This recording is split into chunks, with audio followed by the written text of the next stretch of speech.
মৰাণ বুলি এজন সিন্ডিকেট মাষ্টাৰে ডিগবৈ থানাত এটা কেছ ৰেজিষ্টাৰ কৰিছে, কেছ দিছে। গতিকে এই কথাখিনিনো কি, এই কথাখিনি আপোনালোকক জনাবৰ বাবে আমি আজি ইয়ালৈ নিমন্ত্ৰণ জনাইছোঁ। প্ৰথম কথা হ'ল ডিগবৈ 25 বছৰৰ পিছত এটা আমাৰ কাম আহিছে, এটা প্ৰজেক্ট আহিছে। আমি 300 কণ্ট্ৰেক্টাৰৰ লগতে ডিগবৈ থলুৱা আমাৰ যিসকল নিবনুৱা আছে, আমাৰ লগত নিবনুৱাসকল আছে, বিভিন্ন দল সংগঠন আছে, আৰু সকলোৱে মিলি এই কামটো আমি কৰিবলৈ আগবাঢ়িছোঁ। আৰু এই কামটো কৰিবলৈ আগবাঢ়োঁতেই এজন সিন্ডিকেট মাষ্টাৰ উমানন্দ মুদৈ মৰাণ বুলি এজন সিন্ডিকেট মাষ্টাৰে তেখেতে জনক আগৰৱালা বুলি এজনৰ লগ লাগি, বনিয়া এজনৰ লগ লাগি আমাৰ এই কামটোত তেখেতে ডিগবৈত সিন্ডিকেট চলাবলৈ আহিছে। আমি ইতিমধ্যে শুনামতে তেখেতে বিভিন্ন সিন্ডিকেটৰ লগত জড়িত। আমি শুনিছোঁ গৰু সিন্ডিকেট, কাঠৰ সিন্ডিকেট, কয়লাৰ সিন্ডিকেট, আৰু তেখেত বিগত দিনত তেখেতৰ আৰু বহুত কেছো আছে। গতিকে এনেকুৱা এজন ব্যক্তিয়ে আমাৰ ডিগবৈ নিচিনা এটা নিকা জেগাত, ডিগবৈ নিচিনা এটা কসমপলি জেগাত তেখেতে ইয়াত সিন্ডিকেট চলাবলৈ আহিছে। গতিকে আমি একমুখে ডিগবৈ ঠিকাদাৰ আণ্ডাৰৰ তৰফৰ পৰা, ডিগবৈ আমাৰ দল সংগঠনৰ তৰফৰ পৰা একমুখে তেখেতক আমি গৰিহণা জনাইছোঁ। আৰু অনাগত দিনত এনেকুৱা ধৰণৰ কাৰ্যসূচী বা এনেকুৱা ধৰণৰ কথা বতৰাবিলাক যাতে ডিগবৈত তেখেতে এনেকুৱা ধৰণৰ কৰিব নাহে, তাৰ বাবে আমি আপোনালোকৰ সংবাদ মাধ্যমৰ যোগেদি তেখেতক আমি সকীয়াই দিছোঁ। আৰু এটা কথা, তো কিবা এটা কাম হ'লে আমাৰ অকল ডিগবৈত কোনো গভৰ্ণমেণ্ট অফিচ নাই, অকল এটাই আছে, আমাৰ ডিগবৈ IIC-খন আছে। IIC-খনৰ ওপৰতে ডিগবৈ আমাৰ থলুৱা নিবনুৱা ল'ৰাসকল IIC-খনৰ লগতে একমাত্ৰ জড়িত, তাৰ বাহিৰে আমাৰ ডিগবৈত একোৱেই নাই। গতিকে আমাৰ ডিগবৈ ল'ৰাই যদি ইয়াতে কাম কৰি খাব নোৱাৰে বা ইয়াতে কাম নাপায়, ইয়াতে বাহিৰৰ পৰা আহি কোনোবাই যদি সিন্ডিকেট চলাবলৈ আহে, এনেকুৱা সিন্ডিকেটৰ মাষ্টৰসকলক, এনেকুৱা সিন্ডিকেট কৰ্মীসকলক আমি সকীয়াই দিছোঁ, যাতে অনাগত দিনত তেখেতসকলে এনেকুৱা ধৰণৰ কৰ্মৰ পৰা ডিগবৈত অন্ততঃ বিৰত থাকে। ধন্যবাদ। পিলাৰ নামৰ এটা কোম্পানী আহিছে আমাৰ ইয়াতে প্ৰজেক্টৰ কাম কৰিবৰ বাবে। তাতে আমাৰ তেখেতসকলৰ লগত কথা বতৰা চলি আছে। তেখেতসকলক আমাৰ যিটো আমাৰ চিপছ লাগে, এই চিপছটো আমাৰ থলুৱা ল'ৰাসকলে তাতে আমাৰ ছাপ্লাই দিব।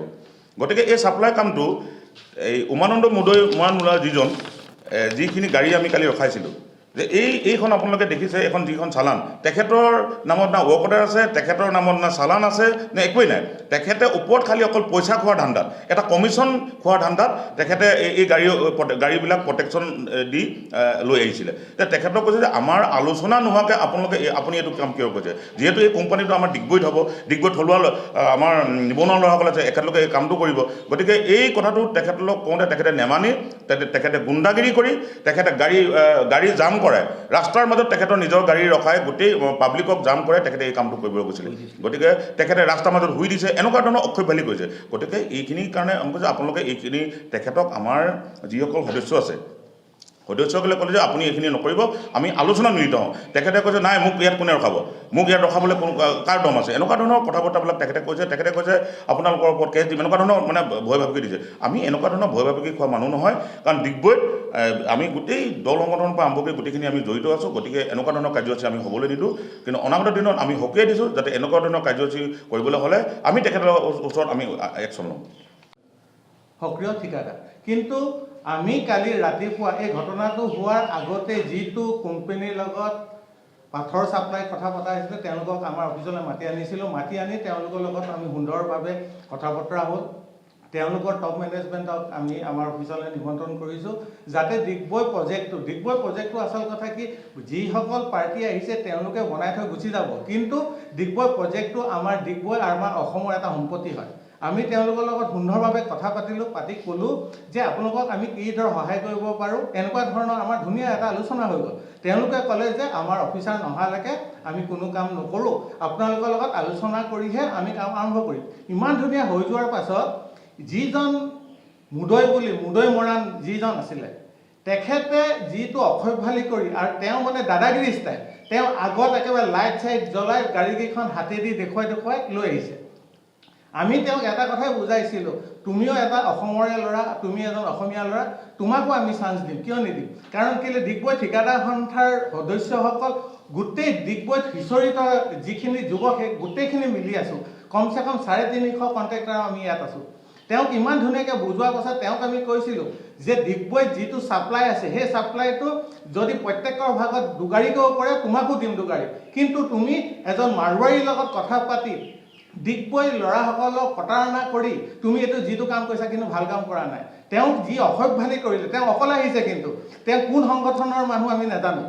তেওঁ যিটো আহিছে, তেওঁ এজন দালাল ৰূপী হিচাপত আহিছে। তেওঁ এনেকুৱাকৈ আহিছে যে পিছত আমি খবৰ কৰি গম পালোঁ সেই মাৰোৱাৰীটোৱে যিজন মাৰোৱাৰী ইয়াত ছাপ্লাই কৰিব, তেওঁ প্ৰত্যেকখন গাড়ীৰ পৰা বোলে তেওঁ টকা 1000কৈ দিব। তেতিয়া আমি ক'লোঁ তুমি টকা 1000 লোৱাতকৈ তুমি আমাৰ লগত কথা পাতি কাম কৰি টকা লোৱা, কমিশ্যন কৰি খাবলৈ নাই। সেইটো কথা তেওঁ বুজাওঁতে তেওঁ আমাৰ ল'ৰাসকলৰ লগত বহুত বেয়া অসভ্যালি কৰিছে আৰু প্ৰত্যেককে কৈ থৈ গৈছে তই যে মই কোন তোমালোকে চিনি পোৱা নাই, চবকে কিন্তু মই চাই ল'ম। এনেকুৱা ধৰণৰকৈ কৰি গাড়ীৰ ভিতৰত সি সোমাই লৈ মোবাইলটো কথা পাতিছে কাৰোবাৰ কাৰ লগত কথা পাতিছে আমি গম পোৱা নাই, কিন্তু কথা পাতি একদম গাড়ীখন যিটো স্পীডত গৈছে, এনেকুৱা অৱস্থাত যদি আগত কোনোবা থকা হ'লে নিশ্চয় কালি এটা ডাঙৰ দুৰ্ঘটনা হ'লহেঁতেন। তেওঁ গুচি গৈ পিনি থানালৈ গ'ল। থানালৈ গৈ পিনি তাত আমাৰ সদস্য এজনৰ ওপৰত ইমান বেয়াকৈ এখন এজেহাৰ দিছে। তাৰ পৰিপ্ৰেক্ষিতত কিন্তু তাৰ এগেইনষ্টত আমি এখন এজেহাৰ দিবলৈ আজি আমি চব ঠিক ঠাক কৰিছোঁ। আৰু এইটো কিন্তু এটা উচিত মানে এটা ব্যৱস্থা ল'বই লাগিব থানাই। কাৰণ কেলৈ কৈছোঁ, এজন যুৱক, তেখেত ইয়াৰ নহয়, বাহিৰৰ হ'লেও তেওঁ এজন অসমীয়া হিচাপত আমি তেওঁক মাতিছিলোঁ। ই মতা স্বত্বেও কিন্তু তেওঁ এনেকুৱা অসভ্যালি কৰি মাৰোৱাৰীৰ লগত এনেকুৱা কথা পাতি এইটো আমি কোনোপধ্যে ডিগবৈ ঠিকাদাৰ সন্থাই মানি নলওঁ। অনাগত দিনত যি কাম কৰি যেনেকুৱা প্ৰজেক্ট আহা ডিগবৈ সকলো নিবনুৱাৰ লগত আমি একলগ কৰি আমি প্ৰজেক্টটো ভালদৰে চলাই অসমৰ এটা সম্পত্তি হিচাপে আমি বনাব বিচাৰিছোঁ। ইয়াতে কৈছোঁ যি নতুন প্ৰজেক্টৰ কাম আৰম্ভ হোৱাৰ বৰ্তমানৰ যুঁজা চলি আছে, সেই যুঁজা চলি থাকোঁতে প্ৰজেক্ট কিলাৰ নামৰ কোম্পানীটোৰ যি মেনেজমেণ্টৰ বিষয়ববীয়া, তেওঁলোকৰ লগত আমি আমাৰ ঠিকাদাৰ সন্থাৰ সভাপতি, সম্পাদক আদি কৰি আমি সকলোৱে তেওঁলোকৰ লগত আলোচনাত মিলিত হওঁ। মিলিত হোৱাৰ পিছত তেওঁলোকে আমাক আশ্বাস দিছিল যে যিকোনো ধৰণৰ ছাপ্লাই নতুবা ইয়াত আমি কৰিব পৰা যিবোৰ কাম, সেইবোৰ সকলো আমাৰ ডিগবৈ ল'ৰাসকল বা ডিগবৈ নিবনুৱা ল'ৰাসকল নতুবা আমাৰ ঠিকাদাৰ সন্থাৰ হাতত অৰ্পণ কৰিব বুলি সকলো আলোচনা সমাধান হোৱাৰ পিছত আচৰিতভাৱে আপোনাৰ মুদৈ মৰাণ নামৰ ব্যক্তিজন, আচলতে মই তেওঁক চিনিও নাপাওঁ, মুদৈ মৰাণ নামৰ ব্যক্তিজনে হঠাৎ 7খন গাড়ী যোৱা 16 তাৰিখে লৈ আহে, 14 চকীয়া ট্ৰাক মানে শিল ভৰ্তিৰ ট্ৰাক। আমি গাড়ীকেইখন দেখি পেলাই আচৰিত হৈ সোধাত আমি গম পালোঁ যে কোনোবা এজন অৰুণাচলৰ আপোনাৰ আগৰৱাল নামৰ ব্যক্তি এজনে এই পাথৰখিনি লৈ আহিছে। তেতিয়া আমি সকলোৱে মিলি পেলাই তেওঁক গাড়ীকেইখন ৰখাই পেলাই আমি আলোচনা কৰোঁ যে আপোনালোকে এই ধৰণে যিহেতু গাড়ীবিলাক লৈ আহিছে, এইটো জানো উচিত হৈছে? আমি এটা আলোচনাৰ মাধ্যমে গৈ আছোঁ, প্ৰয়োজন সাপেক্ষে আপোনালোকে আমাৰ লগত আলোচনাৰ মাজেৰে আহক, আমি আপোনালোকৰ লগত থাকিম, বা আপোনালোকে আমাৰতো নিজৰ পাথৰ মিল নাই, আপোনালোকৰ পৰাই পাথৰ কিনিম আমি।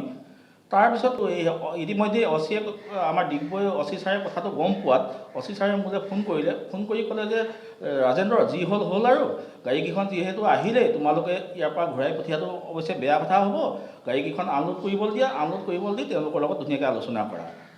আমি অচি ছাৰৰ নিৰ্দেশ মতে আমি গাড়ীকেইখন আনলোড কৰিব দিলোঁ। আনলোড কৰাৰ পিছত আমি আলোচনাত মিলিত হোৱাৰ পিছত তেওঁলোকে সৈমান হয় যে ঠিক আছে, আমি কালিৰ পৰা নেপেলাওঁ আৰু পেলালেও আপোনালোকৰ লগত আলোচনা কৰি লওঁ। তাৰ পিছতো হঠাৎ পিছদিনা আকৌ 5 গাড়ী পাথৰ লৈ আহে। যোৱা 17 তাৰিখে আকৌ 5 গাড়ী পাথৰ লৈ আহে। তথাপি সেইখিনিতো আমি গৈ পেলাই বাধা দিছিলোঁ, তেওঁলোকে নেমানিলে। তথাপিও আমি ইমান দূৰৰ পৰা গাড়ীখন আহিছে, শিল ভৰ্তি গাড়ীখন আমি যাতে ঘূৰাই দিব পাৰিম, আমাৰ চিন্তা চৰ্চাৰে আমিতো সেইটো ইমান নিজ পৰ্যায়লৈ যাব নোৱাৰোঁ, সেইবাবে আমি সেইকেইখনো পেলাবলৈ অনুমতি দিলোঁ। তাৰপিছত আকৌ কথা গ'ল, তেওঁলোকে আকৌ আমাক কথা দিলে যে ঠিক আছে, আমি আকৌ আপোনালোকৰ লগত আলোচনা কৰিহে আগবাঢ়িম। আকৌ যোৱাকালি অৰ্থাৎ 18 তাৰিখে আকৌ 5 গাড়ী পাথৰ তেওঁ উমানন্দ মুদৈয়ে আগত এস্কৰ্ট দি পাথৰ গাড়ীকেইখন লৈ আহিছে। আপুনি কওকচোন, আমি কেনেকৈ সহ্য কৰিম?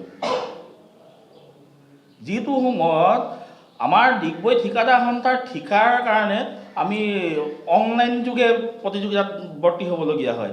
আমাৰ ঠিকাদাৰৰ অনলাইনত আমি প্ৰতিযোগিতা কৰিব নোৱাৰাৰ কাৰণে আমি বঞ্চিত হৈ নিবনুৱাৰ শাৰীলৈ আহি পৰিছোঁ। আৰু সেইটো সময়ত কিবা এটা আমাৰ হাতলৈ আহিছে, আমি সেইকণো এৰি দিমনে? তুমিও পেলোৱা, আহা তুমি আমাৰ লগত আলোচনা কৰা, যদি আমাৰ ভাগত 10 গাড়ীকৈ পৰে, প্ৰত্যেকজন ল'ৰাৰ ভাগত, তোমাকো আমি 10 গাড়ী দিয়াৰ ব্যৱস্থা কৰিম। কিন্তু তেওঁ নেমানিলে। নেমানি পেলাই আমি বাধা দিয়াত তেওঁ আকৌ মোৰ ওপৰত গৈ পেলাই ডিগবৈ থানাত কেছ দিলে। আচলতে ৰজা নাইকিয়া দেশটো হোৱা নাই এখন।